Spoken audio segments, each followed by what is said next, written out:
Итак, небольшой обзор на мероприятие «Костер памяти». Пойдем посмотрим, пообщаемся с людьми.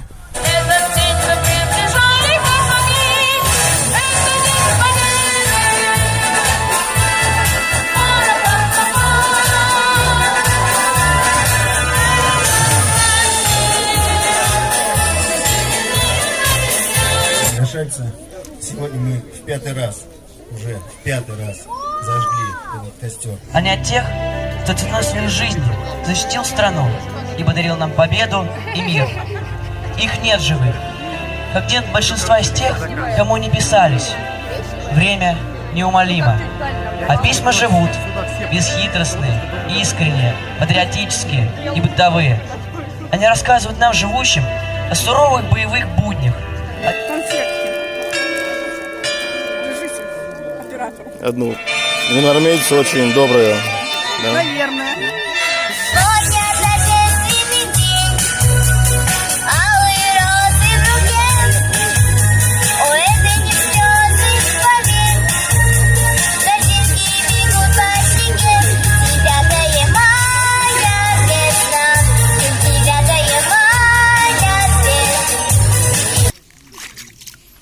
Не холодно? Нет. Нет? Не, правда не холодно?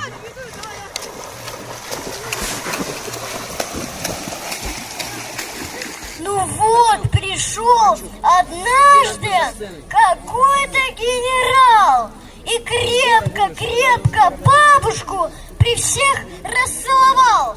Весь вечер вспоминали они военный год. У Вовки сердце жаркое, то стукнет, то замрет. Ах, вот какая бабушка, а он-то и не знал. Спасен от смерти бабушкой вот этот генерал. Живой мой костер в тумане светит. И женщина с ребенком на руках гнала она дорогой бесконечной. В том не было совсем ничьей вины, что косы женщины чернее ночи. Все дальше от войны спешила, унося с собою дочку. Ведь если попадет к фашистам смерть, вот станция, состав, народ в теплушке, бегом бежала, только бы успеть, присела в уголок, обняв девчушку.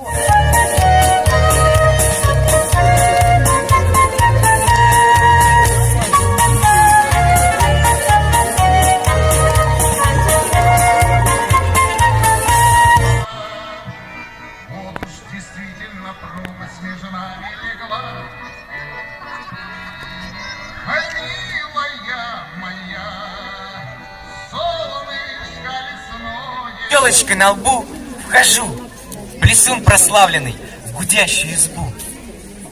Наряженный, взволнованный, среди друзей, родных. Сидит мобилизованный, растерянный жених.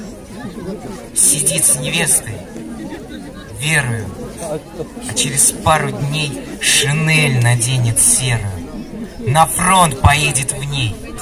Старый клен стучит в стекло, приглашая нас с друзьями на прогулку. Отчего так хорошо? От того, что ты идешь по переулку. Безоблачно и чисто. Отчего?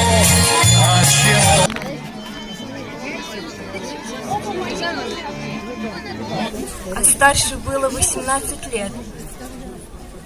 Лихая челка над прищуром хитрым, бравурное презрение к войне.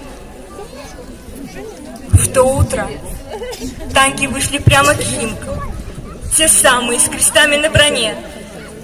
И старшая, действительно старея, как от кошмара, заслоняясь рукой, скомандовала тонко: «Батарея!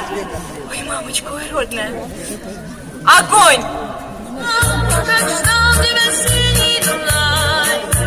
Европы свободы.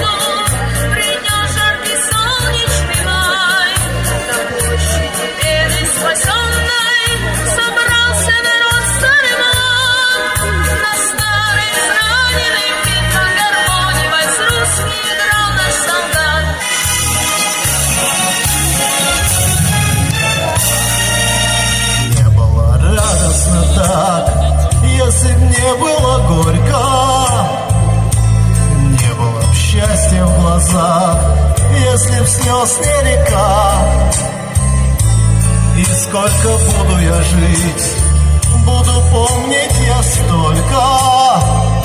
Но боль пережитой войны в тех словах старика.